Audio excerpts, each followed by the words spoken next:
요거는 거의 공식입니다. 안녕하세요, 김진짜입니다. 시즌 초반에 홀란드가 엄청난 득점력을 보여주고 있습니다. 리그 4경기 5골, 챔스 1경기 1골, 또 월드컵 예선 몰도바전에서는 5골 2어시를 기록했어요. 자, 근데 어떤 팬분들은 요런 얘기를 하시더라고요. 홀란드는 주워먹기만 해. 그리고 그거에 대해서 홀란드가 답변을 했습니다. 그거 골 많이 넣는 선수라는 뜻 아닌가요? 저 기분 좋은데요? 다른 선수들이 못하는 걸 제가 하고 있다는 뜻이니까요. 답변이 아주 쿨하죠. 이래서 명상을 해야 되나봐. 자, 그렇다면 홀란드는 왜 주워먹기를 잘할까요? 그리고 왜 공은 항상 홀란드 앞에 떨어질까요? 비결은 바로 움직임에 있습니다. 오늘은 그 움직임에 대한 얘기를 평소랑 다르게 퀴즈 형식으로 풀어볼게요. 자, 첫 번째 퀴즈 나갑니다. 자, 볼이 이렇게 들어가서 이 선수가 패스를 할 수 있는 상황입니다. 홀란드는 여기 있고요. 자, 여러분이 홀란드라면 어떤 움직임을 가져가시겠습니까? 자, 1번 크게 뒤로 돌아서 오버랩하기, 2번 넓게 벌려가지고 센터백을 유인한 다음에 동료가 돌파할 공간을 만들어주기, 3번 뒷공간 침투. 여러분의 선택은 아하, 그렇군요. 자, 그럼 홀란드는 어떤 선택을 했냐? 정답은 바로 3번. 실제로 최근 맨더비 때 3번처럼 침투해서 수루 패스 받아가지고 골 넣었어요. 아무튼 공격수의 기본적인 움직임은 깊어야 됩니다. 아까 말씀드린 2번 선택지처럼 횡으로 움직이는 것보다 종으로 깊게 들어가야 상대 수비한테 부담스러워요. 그리고 웬만하면 골대랑 가까운 쪽으로 뛰어야죠. 아까 말씀드린 1번 선택지처럼 오버랩을 돌면 골대랑 너무 멀어진다. 그리고 시간도 오래 걸린다. 언제 저까지 돌아가요? 그냥 짧고 빠르게 침투해서 왼발 주발로 마무리하면 돼요. 자, 다음 퀴즈 갑니다. 측면에 있는 동료한테 볼이 가서 크로스를 올릴 것 같은 상황이에요. 여러분이 홀란드라면 어디로 움직이시겠습니까? 1번 니어 포스트 앞쪽으로 잘라 들어가기, 2번 골이 가장 많이 난다는 중앙 쪽으로 들어가서 기다리기, 3번 파포스트 쪽으로 빠져있기. 여러분의 선택은, 홀란드의 선택은 3번입니다. 홀란드는 크로스가 올라올 것 같으면 거의 이런 식으로 움직여요. 왜 그럴까요? 첫 번째, 수비 뒤에 숨으려고. 요 뒤에 숨어있으면 수비가 공하고 나하고 동시에 볼 수가 없죠. 순간적으로 홀란드를 놓칠 수밖에 없어요. 자, 그리고 파포스트에 서가지고 이 공간 전체를 내 품 안에 안고 있으면 크로스가 어디로 와도 처리할 수 있습니다. 크로스가 길게 온다? 그러면 여기서 헤더하면 되죠. 크로스가 약간 짧게 온다? 그러면 잘라 들어가면서 헤더하면 돼요. 미리 들어가 있으면 크로스가 길었을 때 아예 손을 댈 수가 없다고요. 그리고 재밌는 게 제가 뛰고 있는 뭉쳐야 찬다 라이오나츠의 이동국 감독님도 항상 크로스를 파포스트 쪽으로 올리라고 하세요. 거기서 바로 헤딩 슛을 못 하더라도 경합하면 볼이 항상 요쪽에 떨어진다는 거예요. 그럼 우리 팀의 다른 동료가 또 밀어넣을 수 있다는 거죠. 그리고 이동국 감독님이 절대 하지 말라고 하시는 게 있거든요. 그게 뭐냐면 니어 포스트보다 앞쪽으로 들어가는 거. 이걸 왜 하지 말라 그러냐? 여기 들어가서 아무리 돌려놔봐야 득점 확률이 너무 낮다는 거예요. 왜냐? 슈팅 각도가 너무 좁잖아요. 그리고 내가 골키퍼 위치를 확인하고 때리기도 힘들어. 그리고 크로스가 와도 돌려놓는 거밖에 못해요. 볼 오는 거 보고 들어가면서 빡 박는 거. 공에 힘을 싣는 게 안 된다고요. 그러니까 골이 거의 안 들어간대요. 제가 그 얘기를 듣고 홀란드를 아주 면밀히 관찰을 하다 보니까 절대 니어 포스트 앞쪽으로 안 들어가더라고. 이게 골 잘 넣는 분들은 같은 공식을 공유하나 봐요. 그리고 아까 말씀드렸던 2번 선택지 있죠? 골이 가장 많이 들어가는 중앙 공간에 미리 들어가 있는 거. 그게 때론 좋을 수도 있어요. 크로스 오면 어떻게 얻어 걸릴 수 있어. 근데 그걸 홀란드가 안 하는 이유는 상대가 볼이랑 나를 동시에 체크할 수 있죠. 막 방해한다고요. 그럼 헤딩하기 힘들어. 그리고 미리 들어가 있으면 제자리에서 점프를 해야 되죠. 몸에 탄력이 안 붙습니다. 점프 헤딩 못해요. 근데 파포스트 쪽에 빠져 있다가 잘라 들어가면 점프 헤더 가능하죠. 자, 다음은 번외 퀴즈 들어갑니다. 홀란드처럼 민첩하고 파워풀한 움직임을 가져가려면 뭘 먹어야 될까요? 바로 한 끼 통살. 잠깐 PPL 들어갈게요. 한 끼 통살은 닭가슴살 브랜드고요. 닭다리, 제로 통살, 그릴드, 볶음밥 등 다양한 제품들이 준비되어 있습니다. 취향에 따라 여러 조합으로 구매하실 수 있어요. 제가 추천드리는 조합은 제로 통살이랑 저당 닭다리.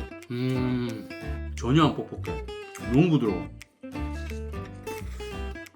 제로 통살은 말 그대로 당이 0이에요. 근데 또 소스는 속세의 맛이야. 맛있어요. 이 소스에 당이 없다는 게 말이 안 된다. 그리고 저당 닭다리는 아무래도 다리잖아요. 이 촉촉한 식감 포기할 수 없잖아요. 자, 여러분들 추석 때 맛있는 거 드시고 연휴 끝나면 또 운동하고 식단 하실 거죠? 한 끼 통살과 함께 하시면 식단이 즐거우실 겁니다. 저도 지금 냉동실에 한가득 있어요. 여러분과 함께 하겠습니다. 자, 그리고 여러분 또 기쁜 소식. 오늘부터 29일까지 일주일간 최대 50% 할인하는 프로모션 들어갑니다. 최저가로 구매하실 수 있어요. 요새 밖에 나가서 국밥 한 그릇 하면 10,000원에서 15,000원 깨지잖아요. 근데 한 끼 통살은 볶음밥 한 개에 닭가슴살 같이 하면 3,563원이에요. 국밥 한 그릇 가격에 3-4끼 해결 가능한 거예요. 몸 관리도 하고 돈도 아끼고 너무 좋죠. 여러분들 구매해 주시면 저도 채널 성장시켜서 더 좋은 콘텐츠로 보답드리겠습니다. 자, 다음 퀴즈 바로 갑니다. 자, 측면에서 동료가 크로스를 올리려고 해요. 그래서 홀란드가 파포스트의 위치에 있었습니다. 근데 동료가 돌파를 성공해서 박스 안까지 들어왔네? 이때 여러분이 홀란드라면 어떻게 움직이시겠습니까? 1번 파포스트에 그대로 있는다, 2번 페널티 스팟 쪽으로 나와서 컵백 받아가지고 때린다, 때린다. 3번 골키퍼와 수비수 사이 공간으로 침투해서 탭인, 그러니까 건드리기만 하면 되는 슈팅을 노린다. 여러분의 선택은, 홀란드의 선택은 바로 2번이었습니다. 자, 1번 선택지처럼 그대로 파포스트에 있으면 요 선수가 크로스를 올리기 어려워요. 왜냐면 너무 거리가 가까워. 이렇게 가까우면 들어 올리는 킥을 해야 되는데 요걸 정확하게 하는 선수가 많이 없습니다. 자, 그리고 3번 선택지처럼 탭인 노리는 거, 요거는 지금 상황에서는 골키퍼랑 수비수가 요 공간을 완전히 틀어막았기 때문에 쉽지 않죠. 물론 요쪽에 공간이 있다? 그러면 골대 쪽으로 직진해서 바로 마무리하면 돼요. 자, 그런데 홀란드의 선택은 2번 컷백이었죠. 홀란드가 항상 파포스트에 있다가 동료가 돌파해서 안으로 들어오면 요쪽으로 쓱 빠집니다. 그 타이밍이 언제냐? 여기서 동료가 패스 줄 때 없나 하고 고개를 들 때 싹 움직이고 있어요. 그리고 수비 뒤에 숨어 있다가 갑자기 나오잖아요. 그러니까 요 수비가 놓칠 수밖에 없습니다. 뒤늦게 따라가 보지만 홀란드는 논스톱으로 때립니다. 막을 수가 없어요. 그리고 맨시티가 요거 자주 하죠. 측면에서 볼을 잡으면 다른 선수가 하프 스페이스로 침투해요. 그래서 볼이 글로 가면 파포스트에 있던 홀란드가 항상 튀어나옵니다. 페널티 스팟이랑 6야드 박스 그 사이 공간으로, 거기서 골이 제일 많이 나거든요. 자, 다음 퀴즈 바로 갑니다. 요것도 재밌어요. 자, 측면에서 동료가 크로스를 올릴 것 같아요. 그래서 홀란드가 파포스트로 갔습니다. 근데 패스가 요렇게 가서 동료가 요 포켓 공간에서 볼을 받았네요. 여러분이 홀란드라면 1번 파포스트에 그대로 있는다, 2번 내려와서 받아준다, 3번 내려왔다가 대각선으로 깊이 침투한다. 여러분의 선택은, 홀란드는 바로 3번을 선택했습니다. 왜 그랬을까요? 1번 선택지처럼 여기 그대로 있는 건 아까랑 똑같아요. 크로스밖엔 거리가 너무 짧습니다. 올리기 힘들어. 물론 여기서 동료가 슈팅을 때렸다? 그럼 여기 머물렀다가 세컨볼 먹으러 갈 수는 있죠. 근데 이 상황에 동료가 슈팅 못 때리는 상황이었어요. 자, 그리고 2번 선택지처럼 내려와서 받아주는 것도 나쁘진 않아요. 근데 이렇게 내려와 버리면 상대 센터백도 올립니다. 요 사이 공간이 다 죽어요. 공간이 좁으면 상대가 수비하기 더 쉬워지죠. 3번처럼 내려왔다가 상대 수비 뒤로 깊이 침투하는 게 더 위협적이죠. 이렇게 움직이면 수루 패스 받아서 골 넣을 수도 있고, 패스를 못 받더라도 수비 끌고 가니까 요게 공간이 생기죠. 볼을 가진 동료가 더 갖고 들어가서 슈팅할 수 있습니다. 자, 다음 퀴즈 갑니다. 볼 잡은 동료한테 수루 패스 받으려고 침투 움직임을 가져갔어요. 근데 동료가 안 주네? 옵사이드 위치에 있는 홀란드. 여러분이 지금 여기 있다면 어떤 선택을 하시겠습니까? 1번 그대로 머무르면서 상황을 본다, 2번 최단 거리로 빨리 내려와서 온사이드에 위치한 다음에 다시 움직인다, 3번 수비 몰래 대각선으로 내려간 다음에 다시 움직인다. 여러분의 선택은, 자, 홀란드는 1번을 선택했습니다. 좀 의외죠? 여기 그대로 머무르다가 라인더러스가 수비 제끼고 리코한테 로빙 패스, 그리고 리코가 홀란드한테 줘서 바로 마무리했어요. 올 시즌 울버햄튼 전골. 자, 이렇게 공격수가 옵사이드 위치에 머무르다가 볼이 한 번 더 전개된 다음에 수비가 내려오면 온사이드 위치 맞췄다가 득점하는 거, 이거는 케인이나 다른 공격수들도 많이 하는 거예요. 특히나 바르셀로나처럼 극단적으로 라인을 올리는 팀 있죠? 그런 팀 상대로 요거 하면 아주 좋습니다. 옵사이드 위치에 있다가 볼이 측면으로 쭉 전개되면 상대 수비가 내려오죠? 그럼 온사이드 라인 맞췄다가 마무리하는 거예요. 이게 왜 효과적이냐? 애초에 옵사이드 위치에 있으면 상대 수비가 굉장히 신경 쓰입니다. 저기 앞에 볼도 봐야 되는데 뒤에 공격수도 체크해야 돼. 저 공격수가 언제 내려왔다가 다시 뛸지 모르니까요. 자, 그리고 옵사이드 위치에 있다가 앞쪽으로 쓱 들어가면 측면에서 패스가 올 때 좋은 위치를 선점할 수 있어요. 골 넣기 가장 좋다는 이 중앙 지역에 먼저 서 있을 수 있다는 거예요. 근데 뒤에서부터 따라가잖아요? 수비가 그 자리 차지하고 있으면 다른 자리 찾아야 돼. 불리합니다. 자, 그리고 옵사이드 위치에 있다가 들어가게 되면 수비보다 더 짧은 거리를 뛰게 돼요. 별로 안 힘들죠. 마무리를 침착하게 할 수 있어요. 자, 마지막 퀴즈입니다. 요번에 조금 어려울 수 있어요. 자, 역습을 나가는 상황이에요. 홀란드의 동료는 여기서 볼을 잡고 있고 홀란드는 여기 있습니다. 그리고 상대 센터백 3명이 요렇게 있네요. 여러분이 홀란드라면 1번 쭉 직진한다, 2번 왼쪽 측면으로 돌아 나갔다가 대각으로 뛴다, 3번 요 사이에 껴서 들어가다가 대각으로 빠져나간다. 홀란드의 선택은